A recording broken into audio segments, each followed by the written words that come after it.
travelers, and welcome to Go See, Do Explore. Here, we dive deep into the heart of travel, sharing hidden gems, unforgettable experiences, and the stories that make each destination unique. Whether you're a seasoned traveler or dreaming of your next getaway, you're in the right place to get inspired. I'm Christopher. And I'm Ashleigh. And together, we'll set the course for your next great adventure and discover the stories that make each place unforgettable. It's time to go, see, and do more. Let's explore.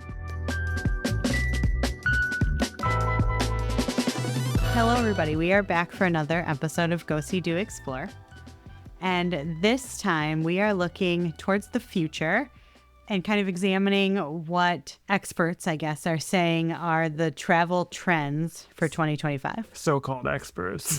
No, they're experts. We were just reading reports from both Expedia and Booking.com about what people are searching for their 2025 vacations. And where, the big headline for 2022 travel was kind of big bucket list trips. You're finally able to, leave your city, leave the country. And so you're going to do something epic. 2022, we went to Alaska. 2023, we went to Europe. It seems like the trends for 2025 are going to be more slow travel. Since 2022, people have been kind of looking at those once-in-a-lifetime big trips, like I'm going to go to Rome and I'm going to see the Colosseum. Mm-hmm. I'm going to go to Paris and see the Eiffel Tower. Going to go... all the national parks travel and all that, yes, too, right? Yes. But people are realizing that with everybody doing that once-in-a-lifetime travel, wanting to see the big sites, overcrowding has been a huge issue in travel. And so it kind of looks like slow travel, second cities, smaller destinations are going to be where it's at in 2025. Yeah, I'm not that surprised by this because I think we've been hearing for a while from travel experts, like, you should check out this place or this place or this place, and they're all places that are less crowded. Even when we went to the Travel and Adventure Show this past winter, Rick Steves talked a lot both about managing yourself when you're in a busy place, but also looking for places that are not that busy. So it's definitely been in the travel space for some time now to check out these places. I remember Pauline Fromer too talking about her bike ride in Dijon and just renting the bike herself and going where no one spoke English. But it seems like based on search data that more people may be catching on to this. And I think that's good. Yeah. Yeah. I mean, we definitely did some of that big bucket list trip last year. Yes, but we skipped Rome this summer. Right. I mean, we went to some other big destinations in Italy, but we skipped Rome. I mean, kind of for these reasons. It's like everyone is there. And we'll go someday, probably. But this was not the trip. It was not the time. We're just like, it's going to be busy. And we'll not do that now. Not do that now. 2025 in Italy is going to be a Jubilee year. I don't fully understand what that means, but I know especially Rome is supposed to be ridiculously crowded, more crowded than normal. Is it a Vatican thing? It's a Vatican thing. And I feel like it's every 20 years or something like that, but I don't know what it is. Yeah. I just know that people have been talking about, maybe reconsidering travel to Italy, and especially Rome, but like Italy in general, for not to do it in 2025, and definitely don't plan to do it in like the busiest parts of the year. The data from Expedia is showing rising interest in 10 lesser known destinations. At the top of the list is Reims, France. I think it might be a Rheims, but I don't know. And number 2, Brescia, Italy. Or Brescia? I don't know. Number 3, Cozumel. I know how to say that one. That's one of these that we've been to. Surprising that that's not considered a popular destination. I don't really know. I mean, I guess maybe less interest in Cancun, more in Cozumel. I guess maybe that's it. But it's also an island, so there's less space. I don't know. Number 4 is a place that we love, and that is Santa Barbara, California. Oh, and the people of Santa Barbara are going to love more tourists, let me tell you. They're really excited to see you. No, sorry. I'm sure there are plenty of people in Santa Barbara that love the tourism economy, but we met some that did not. If you come by land, they're okay with you. I guess that's true. Come by sea, they're not a fan. Yeah. Number 5 on the list is Waikato, New Zealand. 6 is Girona, Spain. Number 7, Fukuoka, Japan. Number 8, Abu Dhabi. Number 9 is Krabi, Thailand. And 10 is a place I've never heard of, Canmore, Canada. Yeah. So Girona is just north of Barcelona in Catalonia, about 62 miles away, the internet says. Now look up Canmore, Canada. What province? See, I'm contributing to the searching. Alberta. It's in Alberta's Rocky Mountains west of Calgary. It's got some mountains. Reading this list definitely shows that these are not like super well-known destinations. As that we don't know how to pronounce. As we've never heard of them. Don't know how to pronounce them. Sorry. But with that, you're going to get more of a local experience. I'm actually curious, flight searches. So people are looking for flights to these specific destinations. Did it say flight searches? Flight searches. Yeah, it does say flight searches. If it was hotel searches, I could see that. But like, do people fly into Santa Barbara? I guess some people do. Well, and I know that, sometimes you might search for flights to these places. Like if you search for a flight to Girona, it probably routes you to Barcelona or whatever. But I guess the internet must know. Another reason that people are looking to these destinations over some of the more popular destinations is that they're going to be cheaper. Yeah.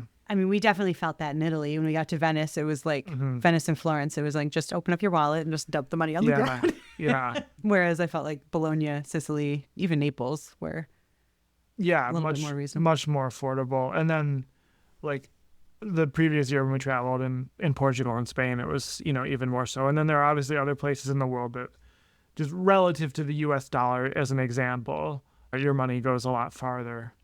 So Booking.com has a separate list of trending destinations.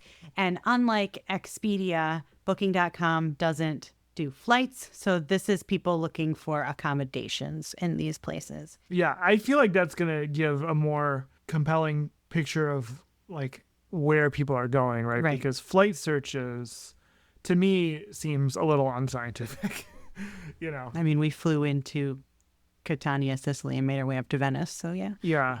So do I need to read this since you read the last one? Sure. Is that? Sure, that sounds good. Sanya, China. Trieste, Italy.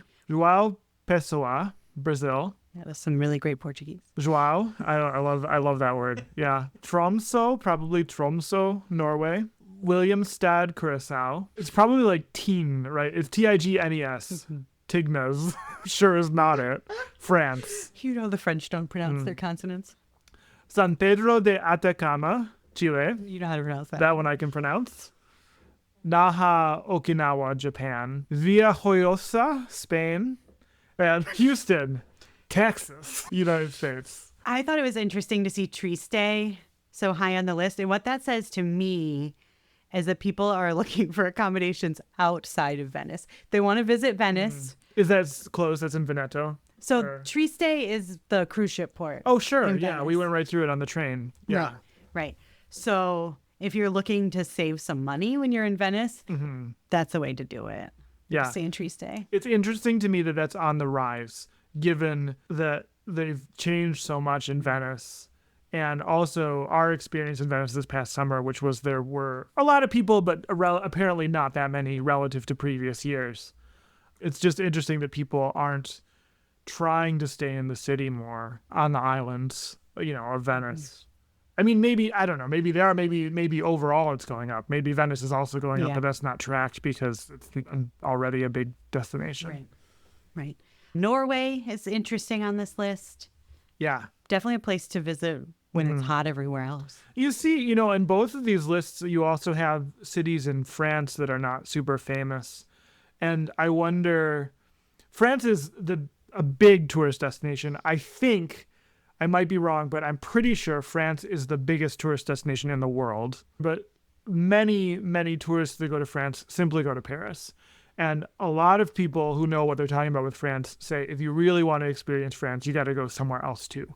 And there are lots of different areas in France you can go to, and they're all different, and you can have different experiences.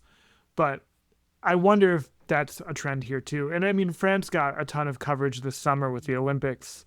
I'm surprised kind of that we don't see Tahiti, given how amazing that surfing looked.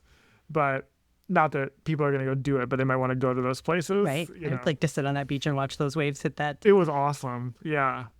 I don't know why I'm surprised to see Houston too. Like I guess I don't really think of Houston as a big tourist destination per se, although it's not far from a cruise port.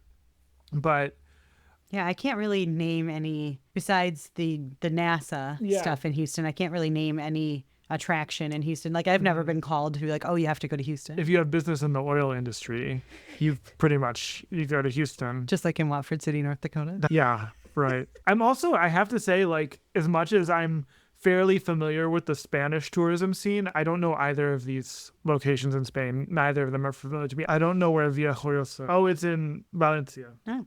I mean, not the city of Valencia, but the province is Alicante. So it's, still on the Mediterranean, but farther south than Barcelona. And okay. So like that part, this is pure speculation on my part, but I wonder if, because Barcelona for a long time has been like the American destination for Spain. I don't know about what other countries think of when they think of Spanish tourism, but I feel like whenever you talk to any American, you say, "Oh, we went to Spain." They always ask, "Oh, did you go to Barcelona?" That's like the one that they know. But I wonder just the not overcrowding, but maybe the over tourism in Barcelona is pushing people into to nearby areas. And about half of them were pickpocketed. Yeah, we were just talking about that earlier. Barcelona certainly has a reputation for pickpocketing.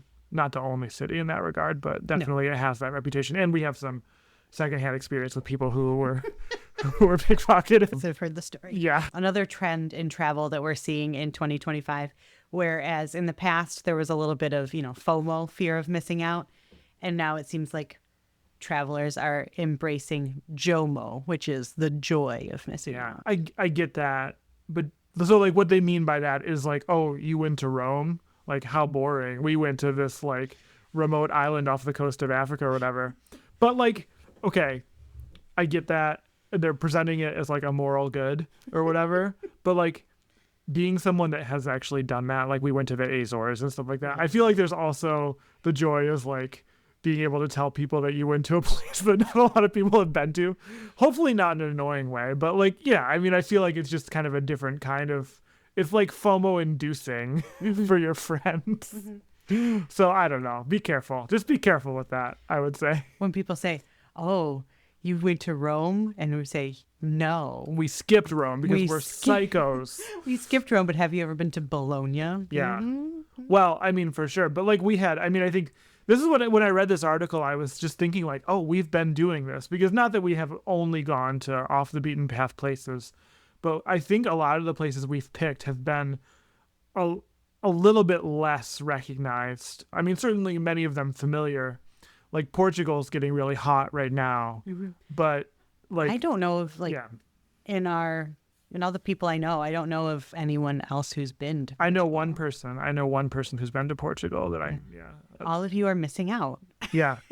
But more and more people are going now. Like they've been advertising. Portugal has been really advertising. So in 2022 and 2023, we took 4 cruises.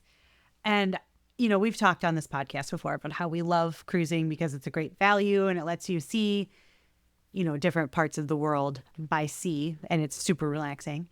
But a big downside with cruising is that you typically go more to those bigger destinations. Mm-hmm. Although in Europe, a lot of times now you're going to a smaller port city outside of the main city. But it's honestly, I feel like that's part of the reason why we haven't really been super excited. I mean, we want to go back on a cruise, but I haven't seen one calling my name in the way that those 4 did post-COVID. Yeah, for sure. I'm noticing here this reference that United is planning flights to Greenland, Mongolia, and northern Spain. I think that's really interesting, too. I would love to go to Greenland, and it used to be that you had to basically go through Iceland if you wanted to go commercially. There are more people that live in our local county here than live in all of Greenland. Like, I think it would be really cool to see. And then northern Spain, too. I'm assuming Galicia, which is like the northwest corner of Spain, which is a popular place for tourism. I think in Spain, people know about it. But I don't know that it's that well known. A Coruña is kind of the big city there. And then also there's the Rias Baixas, which is there's a lot of like the Albarino wine production happens around there. Let's see, where are they flying? Faro. That's up there too. I think it's time for a wine break. Okay.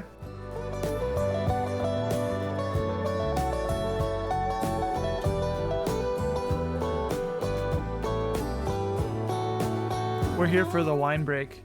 This is one of these, I'm doing air quotes, wine breaks. In that we don't have wine. Can't have wine every single time. You know that the wine break is more of a state of mind, but it's our podcast and we can make up the rules. So today we have something that we found at Costco just last night, and that is Buffalo Trace's bourbon cream. This is something that I like a lot, but you really like. So you want to talk a little bit about what it is? Yeah, so years ago now, we visited Buffalo Trace Distillery near Frankfort, Kentucky, correct? Yeah, in Frankfort. It's in Frankfort? Yeah. And they did a tasting of their various bourbons that they make. Although I don't think they had this the last time we did the tour. No. That was during the great Buffalo Trace shortage of 2022. Yes. Yeah, which I think only recently we recovered from. Yeah, the first time we visited, we bought a bottle and I gave it to my mom because she was watching the cats for us. And after that, I wanted one for us, and it has been very hard to find. Mm-hmm. I guess outside of the holiday season, it can be very difficult to find outside of the distillery. But so we were at Costco just browsing their wine and their alcohol selection, and I saw this, and we put it in the cart. It is really good. It's like Bailey's, but good. I think is how you described it. Yeah, or better. I don't think I've really had Bailey's, maybe one time, but yeah. It's kind of, it reminds me a lot of eggnog. I know we were just recently discussing it's not as thick as a lot of eggnogs are if you're someone who can't do that texture. Yeah, I don't drink thick beverages. Yeah, but the flavor of it is a lot like the flavor of eggnog. It's got like a dairy thing going on with like probably nutmeg and some of those other warming spices. Yeah. But yeah, so if you are interested in getting something a little different, I also recently saw this on a Total Wine ad. So if you have a Total Wine near you, you should be able to find it. Our local liquor store also usually carries it this time of the year. But if you're looking for it outside of the holiday season, it can be tricky to find. Yeah. Buffalo Trace, I'll just mention too, is a really interesting place to visit. Whether you like bourbon or not, I would say. Just the history of the place is really interesting. It's a very old distillery in Frankfort. It operated during Prohibition for, quote, medicinal use and was very popular in those days. And today they make a lot of brands themselves. They also will make to spec for small brands. So very famously, if you know anything about bourbon, you've heard of Pappy Van Winkle. Pappy Van Winkle is made and aged at Buffalo Trace by Pappy employees to Pappy specs. But the facilities they use is all there in Frankfort at Buffalo Trace. And it's a beautiful property with the Kentucky River nearby, and yeah, it's a great place to visit. Yeah, and unlike a lot of the other distilleries in the area, their tour is free. Yeah, do they have free and paid, or is it all free? Because they have a bunch of different tours. They might have paid tours. I don't know. Their main tour, you don't book it in advance or anything. You just show up and you get put on the next tour. But they do have some other ones. Like they have a Prohibition tour that I think would be pretty cool to do. Yeah, and then they have one that's kind of a technical tour. Like they take you through the production facility and all that too. But yeah, so, I mean, we really recommend that people visit Kentucky. Lexington is a city that we really enjoy. But yeah, so definitely make a stop at Buffalo Trace. There's a whole bourbon trail you can do. Obviously, you can't do very many if you're if you're driving yourself. Plan accordingly. Yes, but it's fun. Yeah. Okay. Good bourbon break. Yes.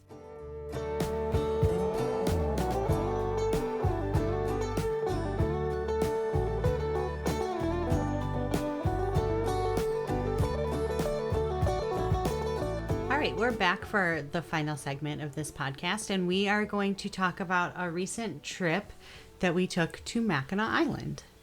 Yes. So, way back in November of 2023, around, I think it was Cyber Monday or Black Friday, one of those, one of the Mackinac Island ferry companies, TM, they offered a buy one, get one free ferry ticket sale. And we've been wanting to go back to the island and stay overnight. We did that back in 2020, and it was awesome. Our 8th grade class trip went to Mackinac Island, and we stayed overnight. Mm-hmm. But in 2020 was the first time as an adult, you know, where they don't tape your door shut for me. Yeah. So we've been wanting to go back. When we did the Michigan bucket list, we talked about Mackinac Island, and it's a very popular destination in northern Michigan. It's an island, so there's not a ton of places to stay overnight. So most people that visit the island are there for the day. And after the last ferry, it totally clears out. So I've been wanting to experience that kind of quiet Mackinac Island again. Granted, October 2024 was not the same as June 2020. Shocker. In 2020, the last ferry left and it was like, wow, there's like 3 other people here. And none of the hotels were, like, not none, but most of the hotels hadn't opened for the season yet. Anyway, going off on a tangent about the past. So we had these ferry tickets sitting in our pocket and they expire October 31st. So we had like a time limit on when we could use these ferry tickets. And so I was watching the various hotel booking apps, and the last minute, this Inn on Mackinac popped up, and it was a reasonable price. So we booked a kind of last minute overnight on Mackinac Island, and it happened to be the last day that that hotel was open for the season too, which was interesting. Maybe that's why it was a good deal. I don't know. Mm-hmm. Maybe. We booked it not really even knowing where it was. I mean, we knew it was on the island and like we looked at the map, but I couldn't have told you beforehand where the Inn on Mackinac was. But we really enjoyed this. I think technically it was a B&B, but it didn't feel like what I expected a B&B to feel like. It felt more like a small boutique hotel. Small hotel, yeah. Like it had an elevator. Right. It had a pool. Yeah. There's this really cool balcony looking out over the street. Yes. It got a little cold sitting out there, though. It did. Yeah. I was really happy with it. And it was in a great location, too. It was just outside of the main downtown area. I mean, definitely walking distance from the main downtown area. If you're familiar with Mackinac Island, it was like 2 buildings down from the Island House Hotel. Mm-hmm. Yeah, so sort of between downtown and Mission Point, but definitely closer to downtown. Mm-hmm. Yeah, it was a great location. It was quieter than when we stayed at the Chippewa in 2020 because that's like right by the ferry dock. So we've been visiting Mackinac Island every year on Labor Day after doing the bridge walk for the last 4 years now. But after walking 5 miles, we've been a little bit on the tired side. Yeah. So this was the first time since 2020 that we rented bikes and we did the whole loop around the island, which... Yeah. We're still awesome at, by the way. Passing everyone. Well, as you said when we were doing it, part of the problem is we always rent a tandem bike. And for whatever reason, the tandems that you can rent on Mackinac Island are only single speeds. Yeah, I think most of the bikes are single speeds. Like is that the case? Well, I know you... Some of them have the and you ones pay with more gears. for. You pay more for them, but yeah. But so with 2 people pedaling, you just go faster. You go fast.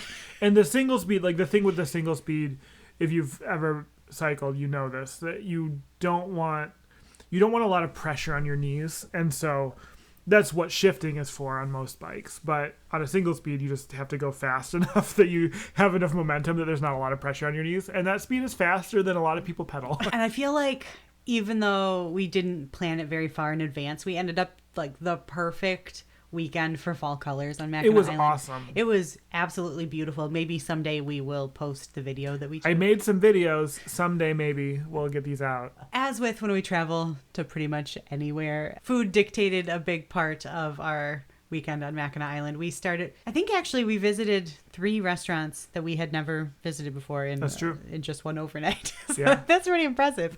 Yeah. So when we got to the island, we went right to the Gatehouse, which is a Grand Hotel restaurant, but it's one that we've been wanting to check out for a while now. It's not in the Grand Hotel proper. It's, I guess, in the building that used to be the Gatehouse for the Grand Hotel. It always smells so good when we walk by, and I'm like, someday we're going to eat there, but we always have other plans. And so it was pretty warm for an October early afternoon, so we sat outside and we just had some appetizers because we had dinner plans for the night. Mm-hmm. And yeah, we enjoyed the Gatehouse. I would go there again for sure. Yeah, definitely. I tasted the raw jalapeno from those nachos for hours. It was really good. It's like a warm, comforting feeling. And then we biked around the island. Yes, so well. And for like happy hour, we went to Dowd's Market, which is the oldest family-owned supermarket in the United States. Yeah. And we bought a bottle of Chateau Grand Traverse wine. Yes. And we took it back and sat on the balcony, a little B&B. I was really kicking myself that I hadn't brought wine. I just forgot. Yeah. But it actually wasn't that overpriced at Dowd's. It was not a bad price. For what you would expect for, tourist crowds. Yeah. And we had to buy another of the exact same bottle opener that we already had corkscrew, Yeah. And then for dinner, We ended up at Mary's Drafthouse and Bistro, which was recommended to us from the guy at the bike shop. Yes, that's right. It's right on the water. They were on Open Table, I think, was one of the main reasons that I ended up booking them because, I don't know, I've mentioned this before, but when we travel, I really hate having to wait for a table at a restaurant. If you are on Open Table or Resi, there's a good chance I'm going to go to your restaurant over a place that you have to go put your name on the list and then sit around for an hour. We had a string of rough experiences that kind of made us be that way now. Yes. But Mary's was pretty good. Yeah, it was like American food, right? Like American comfort food. And I had a roast chicken that was really good. I think way more chicken than I normally eat, like that weekend. It was like a chicken weekend. It's like I haven't had chicken in months. No. I think the guy at the bike shop recommended it because they had a really extensive beer list. Obviously, if you listen to this podcast, you know we're not the biggest beer people. After dinner, we took the chilly walk back to our hotel. According to the weather app that I use, it was not as cold at night as it gets here where we live in Southeast Michigan, but the wind was whipping and it was like I felt windburn on my face that night. There were a lot more people there than I expected for like late season and like after the last ferry left. It was I wouldn't say crowded, but there were people everywhere. And there were people waiting for a table at Mary's. Yeah, right. Yeah, but I guess when our last experience was June of 2020 with the two big resorts not open yet. I guess that's probably. And then the next day we just kind of woke up and kind of took it slow.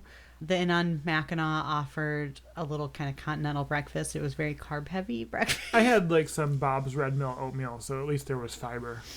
I had a croissant with a side of Frosted Flakes. Yeah. But then we found this cool little coffee shop, the Lucky Bean Coffee Shop, which is a block off of the main drag, and so I think a lot of the day tourists don't really even know that it's there. They just get off the ferry and like stumble into the one Starbucks. The Starbucks. Ugh. Which is the only brand name anything on the island. Yeah. Everything else is family owned, or if not family owned, at least they put a family owned name on. They at least pretend. For the sake of Mackinac Island, they at least pretend. Yes, but Starbucks is the one brand on the island, which is kind of weird. Yeah. That was a big deal when that happened like 10 years ago. And we just kind of walked around the trail around the island, what is it, M183 or whatever? Yeah, the state highway. The only state road in Michigan where the cars are not allowed. Yeah. We just kind of relaxed before heading home. But before we went home, we went to a restaurant that before I did some research beforehand, I would not have known that it was there. I mean, we even walked by it on Labor Day and I didn't know what it was or anything. It's called Kingston Kitchen, and it is a Jamaican restaurant on Mackinac Island. That's right. The chef/owner worked for years, I believe, at the Grand Hotel, and then got his own restaurant at the Village Inn, which I'm guessing is the name of the building. And the food there was incredible. It was so Caribbean. Like, it just took us right back to being in the Caribbean. You had your Red Stripe beer. I had a Red Stripe, and I had jerk pork, which I had actually never had jerk pork before. I'd only had jerk chicken, but it was great. Yeah. I love jerk chicken. It's like one of my favorite foods.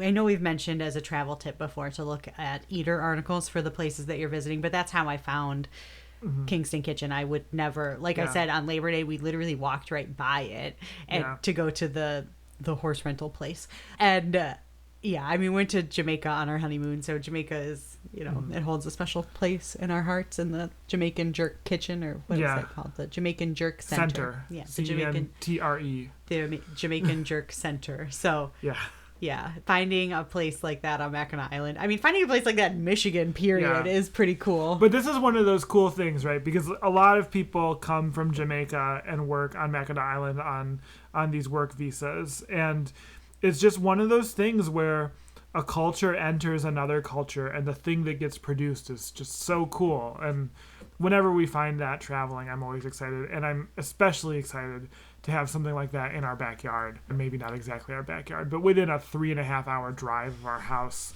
is just really cool. Yeah. So if you have plans to visit Mackinac, definitely check out Kingston Kitchen. I would say if you're going to go anywhere, go there. Yeah. Of the three places that we visited, it was definitely the most unique. Yeah. The other places were good. Yeah. No, they were great. It was just... But it was just kind of regular old American food. I think Yeah. the Gatehouse had some barbecue. I definitely know they had truffle fries. Yes. Yes. But yeah, for cuisine that you don't find often in this part of the world, it was pretty cool. It was great. And then we took the ferry back and we drove home, and yeah, that was the end of it. it. It was a very relaxed fall weekend, and sometimes I think you need that in the fall. Yeah. Definitely. So thanks for listening, and we look forward to talking to you again next time.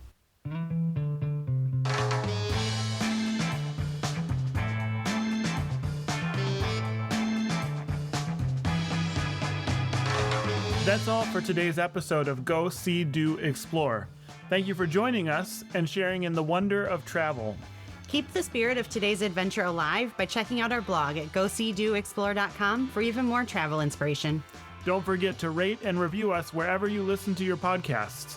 It really helps fellow travelers find us and join our community. Until next time, keep exploring, keep dreaming, and keep traveling by any means necessary. I'm Christopher. And I'm Ashleigh, bidding you farewell and happy exploring.